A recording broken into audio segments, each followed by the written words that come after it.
song presented by Watch Music। आई भैया हम singer रोशन यादव तमाम भोजपुरिया श्रोता समाज के हम हाथ जोड़ के प्रणाम करतनी। रउआ लोग के बीच हमार एगो एल्बम जाता जौना के नाम बा सुन लीना पुकार माई, जौना के गीत से सजौले बानी हमार मिथिलेश बिहारी जी, संगीत से सजौले बानी हमारे इकरार बाबू। हमरा आशा न पूरा विश्वास बा कि जे तरह सभे के प्यार दुलार दिले हमरो के दे हम, जौना के recording diamond recording studio Bheldi से भइल ह। बोला बोला पटना के पटन देवी मैया की DJ Amit Aphar, Amit Aphar, music by इकरार बाबू।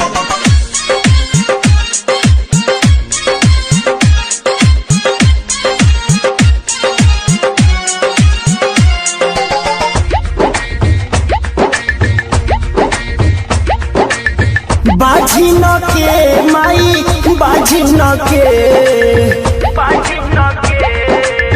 बाजी न के माई बाजी न के, सुने लीना पुकार माई बाजी न के, सुने लीना पुकार माई बाजी न के, बाजी न के माई बाजी न के, बाजी न के माई बाजी न के, सुने लीना पुकार माई बाजी न के, सुने लीना पुकार माई बाजी न के। DJ DJ DJ DJ Amit, Amit अपहर, अपहर, अपहर, अपहर।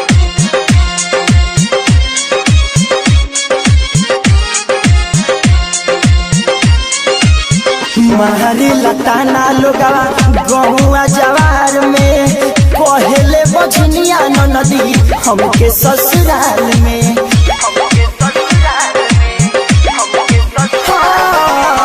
मारे लताना लोगवा गहुआ जवार में, कहले बजनिया नदी हमके ससुराल में।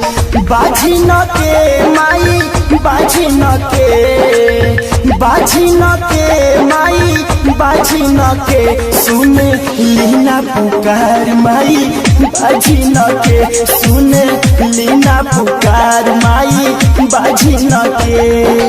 DJ DJ DJ DJ Amit, music by अपहर, इकरार अपहर, अपहर, अपहर।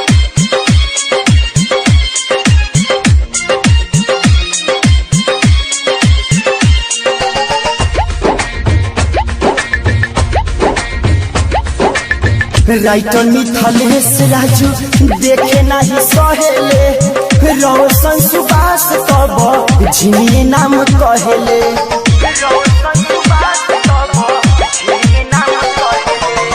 उपेंद्र मिथिलेश राजू देखे नहीं सहेले, रोशन सुबास तब झिनी नाम कहले। बाजी न के माई बाजी न के, बाजी न के माई बाजी न के, सुने लीना पुकार माई बाजी न के, सुने लीना पुकार माई बाजी न के, सुने लीना रजिया माई बाजी न के। रिकॉर्डिंग डायमंड स्टूडियो भेल।